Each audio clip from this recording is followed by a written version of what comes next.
we're talking about a topic today that I'm already blushing about. Please tell us what you do and how you got into this line of work.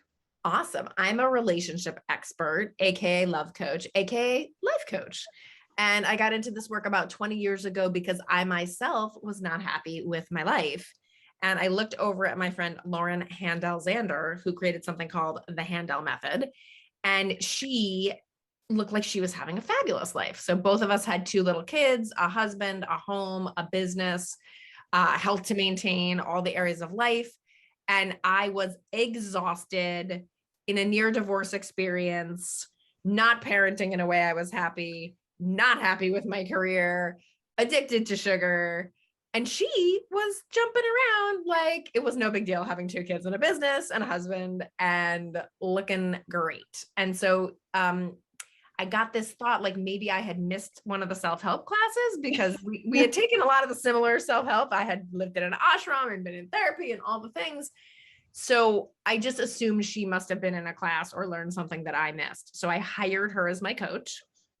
Within several months, we fixed so many things in my life. I could not even believe, just like bang, bang, bang, bang, bang, from body, health, my marriage, my career, my relationships with my family, that I became enamored with learning the method myself. I did go ahead and learn the method myself. And then I did go and learn how to coach it and held various executive positions in that company for a long time, all while teaching on TV, on radio, in webinars. I've done like 1,000 webinars at this point, like daily practically during COVID. And it's my love. It's my love to teach people the tools that I learned that radically and indelibly changed my life across all areas, but especially in my relationship. That's now my favorite thing still to teach. So I have my own business, Laurie Gerber Coaching, and I focus particularly on couples and relationship issues in private coaching and in group coaching. But I just love to talk about it in whatever form I am called to do. And today it's you. I love it. And I love you put out some really nice, some cute, some funny, some like, oh yeah, videos on Instagram where I see you. So yeah, I can attest to that from what I've seen as well. So, okay. So where do we go from here? Can you start, because it's intriguing and I feel like so many people, well, I won't speak for them. Others can probably relate that they've been through this near divorce, or maybe their relationship's not all that perfect, right? Not that fairy tale-esque. And I personally too have been to that point of like, okay, what are we doing here? We need to address this. We've been through therapy. So tell us about your near divorce. Don't you feel like there's 3 stages where the honeymoon ends? There's like, excuse me, there's like the 7-month moment where you're like, do I really like this person? And then there's like, you have kids and you're like, who are you again? what, why did we get together? And then there's the empty nest menopause moment, which you and I haven't quite reached yet, but I coach a lot of women who have. And then it's really like, oh wait, okay, all this stuff we were busy with, that's not a thing anymore. Do we even like each other? Do we even know each other? Did we keep this real at all? Yeah. So I find that generally there's 3 moments in relationships where the fairy tale ends on some level, and a whole new redesign is necessary, or else, you either resign yourself to being miserable or you break up. What was your question? How did you get out of that near divorce experience? You did this, you took this coaching that guidance, but then what really? Long story. Long story. How long do we have? So I will say the very first exercise that I give my clients, and that my coach gave me 18 years ago, is to assess all the areas of your life. And it's in a very specific way. So first you say, on a scale of 1 to 10, this is what a 10 would be. So for love, I wrote something like, connected conversation, intimacy, effective co-parenting. And this was after a lot of coaching that I got it this clear, but that was essentially what it boiled down to. And I had to do that across all areas of my life. And then once I said what a 10 was, like what would be a 10 on a scale of 1 to 10, what am I currently at? Mm-hmm. And they give you a rating scale on everything. And I honestly couldn't give it higher than a 4.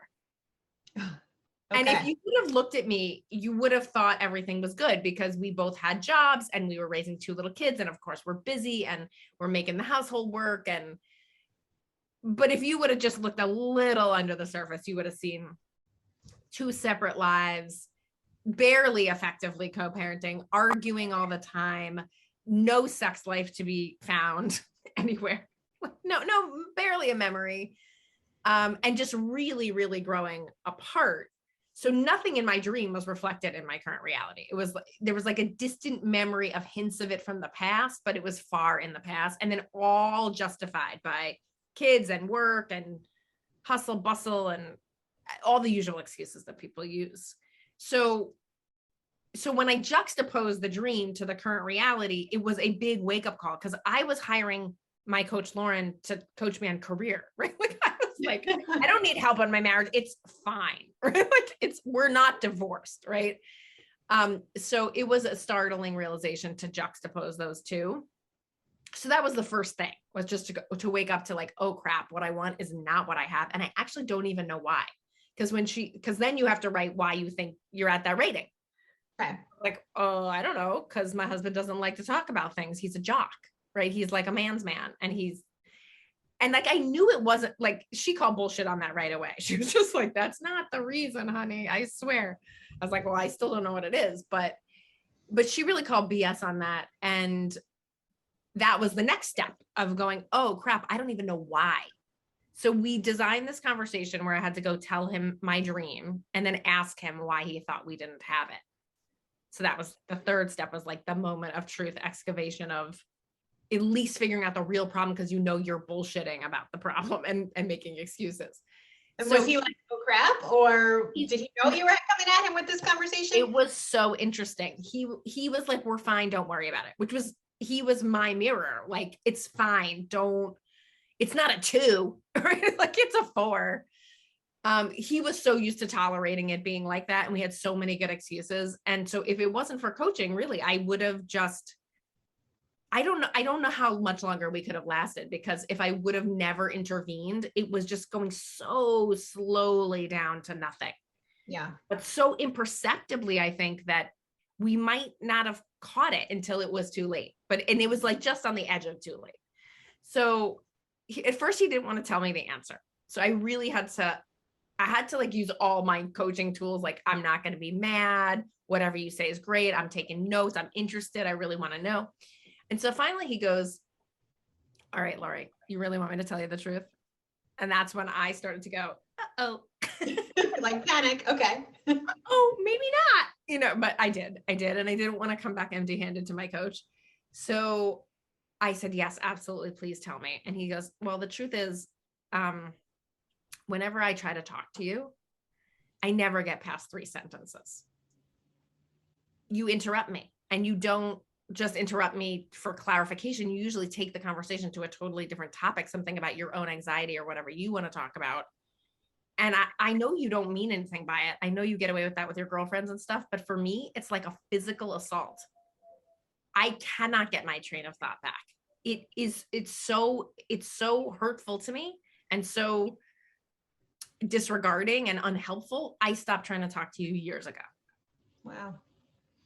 I know. I was like, I don't know how many guesses I would have had to have come up with the real reason why we didn't have good communication. Yeah. Luckily, he told me, and luckily I had to go report back to my coach. So instead of being a jerk and defending myself or excusing myself or telling him what he did wrong back, which was all on the table. Yep. Instead of any of that, I just took a deep breath and I thought, you know what? He's right. He's actually right. I said love, honor, and cherish. I said you're my person. And I literally never listened to a whole whatever he was going to, I never listened to a whole monologue. Yeah. I always was helping, or like, I didn't even know it was wrong. But when he said it, I was like, oh, that is very selfish. And I have heard that about myself before. And I don't think I would like it if he did that to me. And if he's asking for that, who am I not to give that to him? Yeah. Really? Wow. So, and it really, my whole life flashed before my face, truly, because I thought of all the other people who had similar concerns in the past. So he was not the only one. So in that moment, instead of defending myself, I truly apologized. That was big. It was a moment. I Yeah. think he was shocked, honestly. I don't think he thought he was going to get to say something. I don't think he thought he was going to get to say the whole thing. And I don't think he thought I was going to hear it, listen to it, and validate it. So it was a real turning point in our relationship. And I've never rescinded it, right? Like since that day, I've always said, yeah, that's not a good thing to do. I regret having done that. I'm sorry for having done that. I owe you, and I'm not going to do it again. And in that, and to this day, I still have a consequence. I have to do one of his chores, which is a fun little consequence for myself if I interrupt. And I do. Like yeah. I do interrupt. I interrupt way less. And I never think I'm entitled to interrupt anymore, but I still do. And then I pay a consequence, just again to remind myself and him that I'm not committed to that behavior. That behavior is not consistent with my dream. Yeah. It's not an ethical thing. It's just not consistent with my dream for our relationship. And he was so, I think, so moved and surprised by that gesture on my part that of course he started to change his behaviors too and get engaged in the whole process. So there's a whole couples process in the Handel method that we then embarked upon. But that was the first opening that had us even get on the same page to work together, if that makes sense. I think I will pause there for any comments or questions you may have. Yeah, no, I was because that was huge. And I wanted to go into like, I feel like, what do you do when how do you get both people in the relationship to recognize and take action? Because I will say, even in my own relationship, I knew we weren't in a good place. I forget, my kids were like 2, like they were young. They're still not old, but they were younger. And he mentioned therapy in like an angry moment, like, well, I think we need to see someone. And I was like, why? We're just in a bad place. Like, we can get through this, like, just get out of the funk, you know? Yeah. And so I wasn't receptive. And even starting it up, I was like resentful. Like, why do we have to go? Why do we have to go talk to someone? We can't just talk at home. So I didn't have such a moment of clarity like you just talked about. And you're like, oh yeah, I'm sorry. I do that. Like, I was not the most willing of partners up front, but thank you for admitting that. That's usually the case when I see couples, is that sometimes one person wants it and the other one never comes around. And in those cases, that's either the beginning of a breakup or that's the beginning of a healing that goes through one person. Yeah. One person leads it. And sometimes one person wants it and the other person comes along a little later. And sometimes couples come together and they both want it. But usually there is a mismatch. There's the person that wants it more at the time, and the other person has to get convinced that it's advantageous. And I think that's what it was for me. It wasn't that I didn't want to fix it. I just thought, we are 2 grown adults. We should be able to talk this out, like, let's just sit down and figure it out. Like, let's snap out of the funk and we'll talk it out. If that works, I say do it. Like, for anyone for whom that works, that is great. It's true for some things. Yeah. And for some, so what happens in couples is, that first 7 months is amazing. And we're doing all the things we know to do. We're keeping what we would call the personal integrity of the relationship. So we're doing what we know to do. We're paying attention. We're showing up. We're looking pretty. We're asking questions. We're like, all the things that make a relationship great, we naturally do in the beginning. And then over time, we stop doing them. And it reminds me of like this thing my clients always do, is they start to meditate and then it works. And then they're like really happy. And then they stop meditating because they're like, it worked. And then, the tail, is like about 2 months. And they're like, for some reason, I'm not happy anymore. Well, is there anything that changed? It's the same thing in relationships. You literally stop doing the things. And then once you don't have the same feelings, then you start to look for evidence of what's wrong. You start to collect evidence in a biased way against your partner, or sometimes against yourself too. And then you start to develop these theories. You don't talk about it. So things that go into if you saw my TEDx talk, it's all about secrets. And I did. So when things go into the fester closet, they get bigger and more real until you really think there's a lot wrong with them and with you and with the relationship. And all that really is usually true is there's about 10 to 15 unresolved things. your traits are triggering each other, and you stop doing the things that kept it good. Yeah. Or you didn't redesign once you had kids, or your mother moved in, or your finances changed, or you moved countries, or like something happened and you did not design it. You just let it happen to you and went into victim mode instead of design mode. Yeah. So that's the work, right? Like that's the work. And then you really can do it with only one partner in coaching. Like you don't have to both be in coaching. It's easier if you both are, but you don't have to. One person can be like, I'm going to fix this. Like I was, right? My husband came along to the process after, but one person can start the process. And if they ensure that they do not make the other partner defensive, it's likely that the other partner will want to join in. I think that's the key, not making the other partner defensive, which we were really good at in this house. Okay. Oh, I had a question. What was it? Oh, I think you had a recent post or something recently, like, why are we not talking about this? Because it seems, right, quite normal. Lots of people have this. You have those 3 milestones or those markers where things sort of fall out of whack. Like, why are we not talking about this? Because I feel like it would be so much easier if you could turn to your girlfriend and be like, oh my gosh, I don't know what's going on. He's driving me crazy, or whoever, you know, like you have that person to turn to that you don't feel like, oh my gosh, I can't let them in on this. Why do we do that? Well, I think it is socially acceptable to complain about your partner, but not in a productive way. True. I still think it's stigmatized, you know, to have your marriage not be going well is still stigmatized.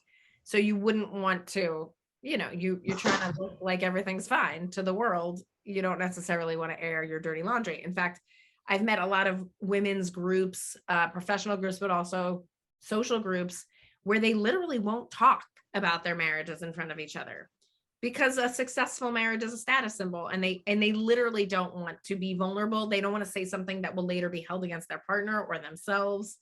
It's a really vulnerable topic. It's a really vulnerable topic to talk about your relationship, especially if you're not sure you want to make it work or how you're going to make it work. God forbid it gets back to your children, et cetera, right? A lot of risk factors to it.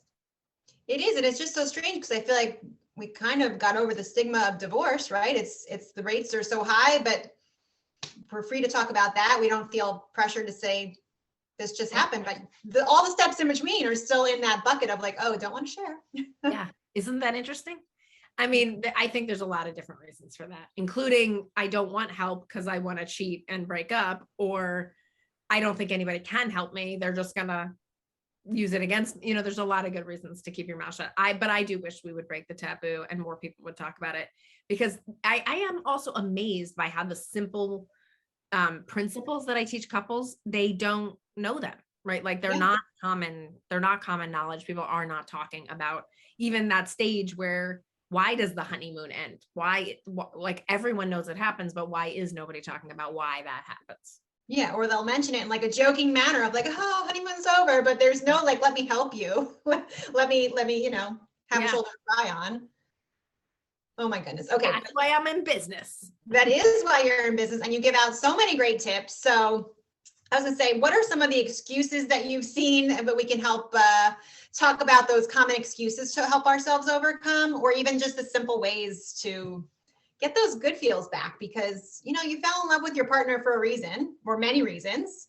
And you might find yourself in this. I know we've been there. I won't speak for him, but I'm sure he has been there plenty of times. You're like, oh yeah, it's just kind of whatever, but you know, you love him deep down, right? So how do we get back to that honeymoonish period? What are some simple things? Well, first, excuses. Let's talk about those. Yeah. I would say the top excuses couples give for being estranged is time.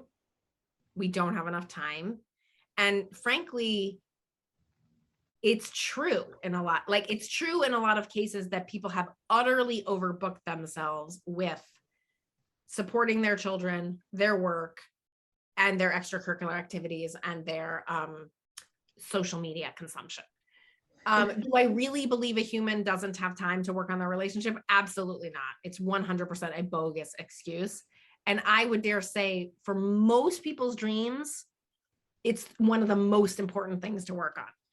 In other words, I don't care how much you want to be amazing in your career or an amazing parent, being successful in your primary partnership is actually going to help those two.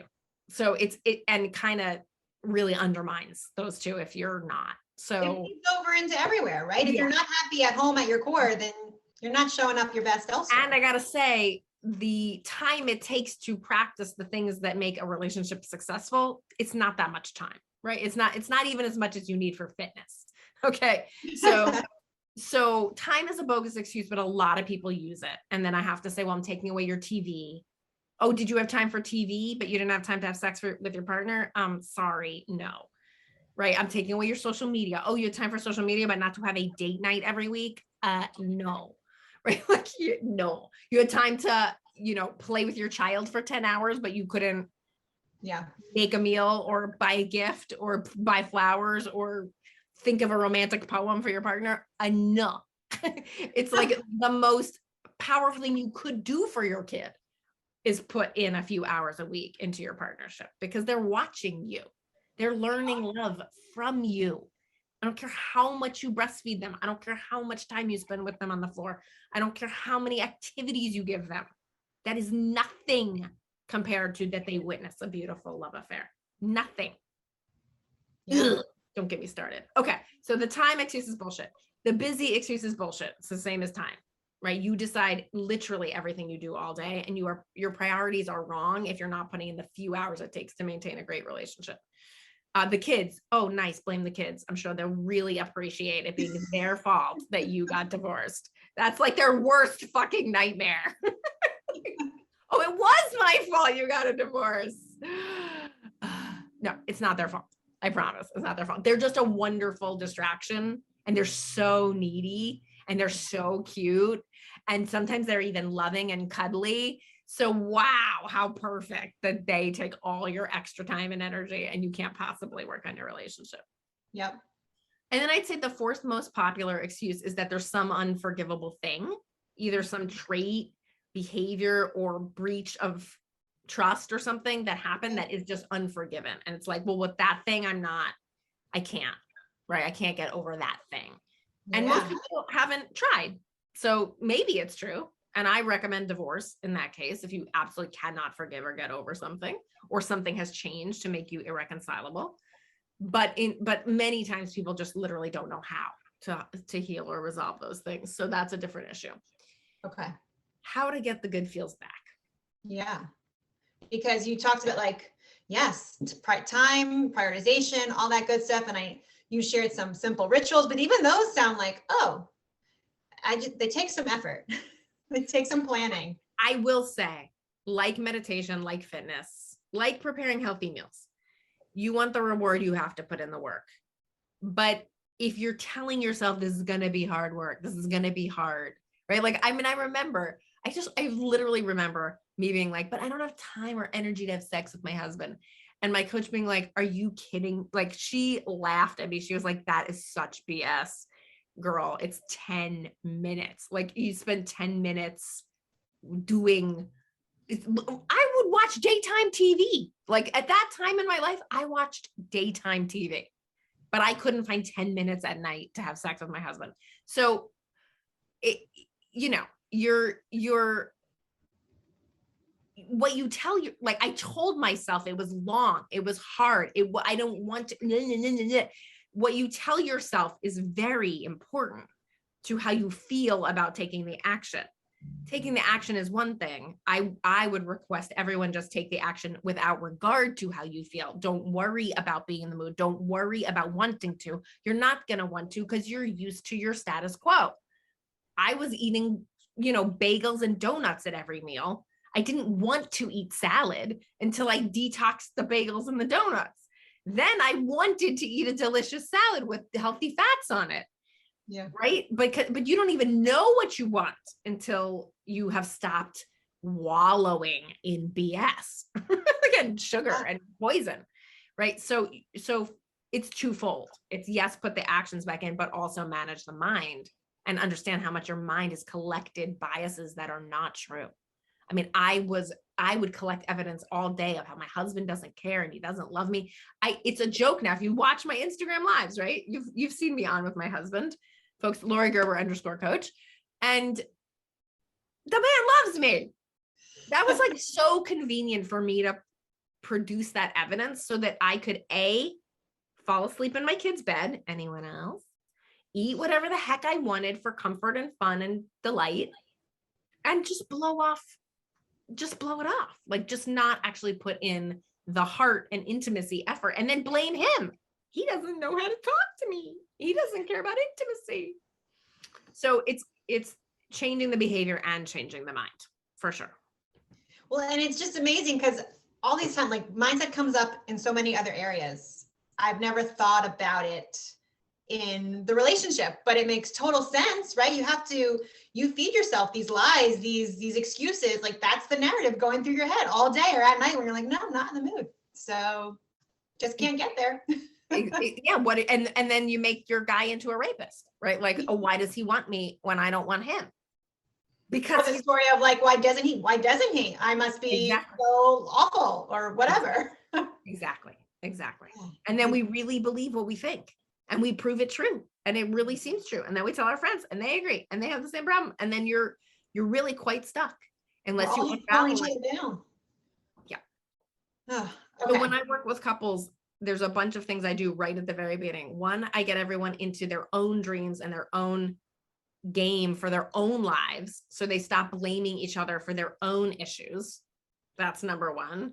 Number two, I get them doing basic things they stop doing: date night, sex dates, whatever, talking to each other, like whatever, like any of the basic things they took out. Buy some flowers, go for a walk, tell her what you love about her, tell him what you love about him, right? So basic physical stuff needs to come back. Sometimes people can't even do that because they're so buried underneath a pile of crap. And then that gets to number three, which is everyone makes a list of everything they're upset about forever: personality traits, breaches, arguments, dynamics, you name it. And you guess what their list is on you. So I get both of those lists. Again, if I'm only working with one member of the couple, I can work through all of this with one member of the couple and then send them back to the other couple, the other person in the couple to report. Okay. But if I get a couple, I get all those lists straightened out, and then I bring them together for a retreat, and every single item gets covered, and it gets covered on 3 levels: philosophical, emotional, and physical. Wow. Philosophical: do we agree that parenting duties should be half and half? Do we agree that if you make more, you should have Saturdays off? Do we agree that we don't hit the kids? Do we agree that we want to express spirituality in this way? What do we philosophically believe? That's level 1. Level 2 is emotionally. So what do I need to say I'm sorry for? What do I need to understand about your feelings or your experience so that I can take better care of us in this relationship? Because sometimes the stuff that needs to get resolved is purely emotional. When you say X, I feel X. And then physical. Okay, what are the practices that this marriage needs? Some people need weekly date night. Some people need sex twice a week. Some people need to divide the chores up in a particular way. Some people need to get a nanny. Different people need different things in order to get the relationship back on track on a physical level. So that's that. So that's that process. Okay. And I'm going to rewind. I'm already nervous to ask you, but go back. You mentioned sex dates. Which I'm like, okay, so you're scheduling it in. It feels less sexy, but also, like, to your point before of like the put in the practice, right? So that it becomes like you're retraining. I love that, because I don't know about you, but I am like so not sexy. I'm like, oh, was I going to be so hot otherwise? What are we comparing this to? Porn? Like, what are we? Anyway, so maybe you are wonderfully spontaneous. I will not project my. No, I am not. You. So what was your question about sex dates? Just, I mean, the concept of having a sex date, you can think like, oh, I wouldn't schedule it, or the advantage to scheduling, even though it seems like an awkward thing to schedule in, or it won't be romantic that way, but the benefits of doing so. And then what you prescribed, how many times? Yes. Well, here's what first of all, I was having sex once every few months when I came to coaching, and I'm positive I was not making sure to enjoy it. And I was doing it because I thought I should, but I was nowhere to be found, right? Like I was in love with food. Like I was my central relationship was with food, which is very sad. So I started with 1 time a week. I think that's like the minimum acceptable get in the game, people. Twice a week would be what I would go for. And there's couples that really want and need it more than that. So there really is no right number. But I find that after 2 or 3 days, the goodness from the having sex kind of fades. There is like a goodness that comes from it, like a togetherness. It's harder to be angry. It's harder to fight. You appreciate each other more. You're intimate because you've swapped fluids, right? So that's why I say twice a week, is because that just seems to be like the maintenance cadence in a lot of relationships, but it really is individual to the couple for you all to design. If you can do it spontaneously, rock on. I mean, my husband and I know we have a promise twice a week. We don't set the date in the calendar, but we kind of know and negotiate through the week. So, and another fun thing is like, you could do it spontaneous, but like the rule is if someone lights a candle, that's a sex night, right? Oh, that's fine. So you could be spontaneous, but you agree to go along with each other. So nobody gets rejected. I like that because you say it without saying it. You're like, here's the code. Exactly. Don't leave me hanging. I thought that was hilarious when my coach said that to me. She was like, just light a candle. I was like, that's ridiculous. And then I did it. And I was like, oh my God, it works. Like I was making sex so complicated. I got some lube. I got a candle. I got some high heels. And my husband's mind was blown. And it took nothing. I rubbed the lube on. I put the heels on. Honey, let's do it. Like 10 minutes. And I make sure I have an orgasm, right? I can I talk about this explicitly? You can. Okay. So I use my own hand. I make sure I have an orgasm. Like so it's like so simple. It's not hard. By the way, I still will cause a fight before I still will avoid sex like crazy, even though I've gotten it down to a science and it's fun and it's easy. And I still am a total brat about it. I'm not going to pretend like I'm good, but I'm always glad I did it. I always enjoy it. It always lasts for a few days and I'm never going to stop because it's so good for my marriage. And don't even get me started how good it is for my husband. So I would say in terms of your question about spontaneity, if you want to schedule it, that could be cool and sexy to you. If you don't want to schedule it, that could be cool and sexy to you. But no matter what, set yourself up with a minimum, barring yeast infections or whatever, like everyone's got an excuse, their period, yeast infections. I think you should have sex when you have yeast infections, when you have your period, when you're all of it, when you're sick.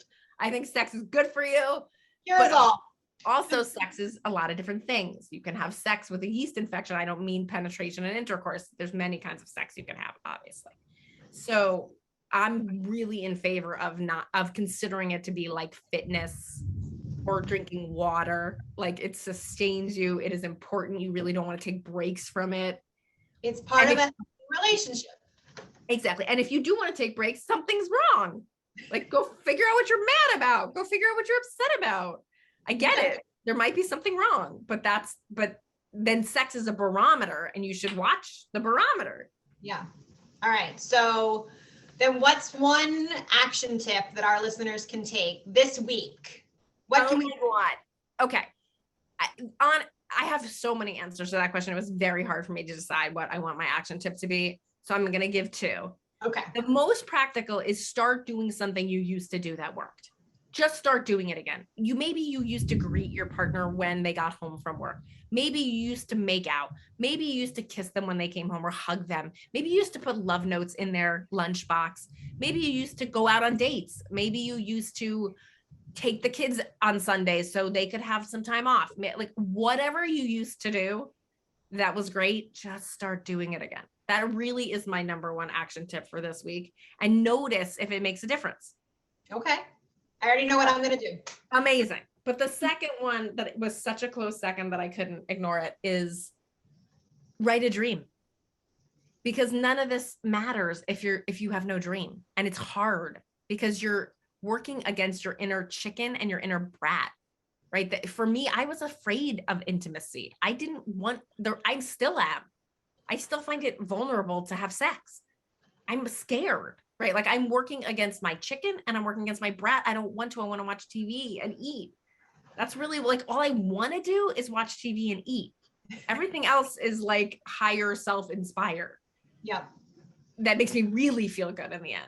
So I'm working against the chicken and the brat. I need a dream to counterbalance it. I need an inspiration. You need that fairy tale to work towards. The fairy, exactly. And as I was saying at the very beginning, I didn't even know I had a problem till I had a dream. Like it was the dream that had me go, oh, I see the gaps here and I can see where I have to go. So that is my second. Just like 4 sentences. Where do you wish you would be in a year? Get your juices flowing again. Okay. And it will be optional. Sorry, it'll be optional to listen to the song from Tangled, I've Got a Dream, while you write your dream, right? Perfect. Yes, because we are fairy tailing it up. Okay. All right. Well, that brings me to my last question, Laurie. If you could be a fairy tale or fictional character, who would you be? This was so hard. This stumped me to think about. And I'm so curious what everybody else says, but I would be a fairy godmother. Ooh. Because how fun is it to wear sparkly stuff and grant wishes with magic? But also that is actually who I am. That is actually who I wish to embody and love being. And that's what I feel like I do, is I just go around and bop people with this little magic wand of principles and of ways of thinking and of my own personal examples. I love it. And it is true. Sorry. Now, does everybody say that? What's that? Does everybody say that? Fairy godmother? Yeah. No, I think one person has said fairy godmother. Well, they were on to something. But I like it. And it's true, especially when you work with couples and relationships, like to see that love either rekindle or spark, like that does feel, I imagine that feels pretty cool. So it does. It's fun. It makes it worth going through the grit, and it can be gritty. It really can. Couples work is dirty business.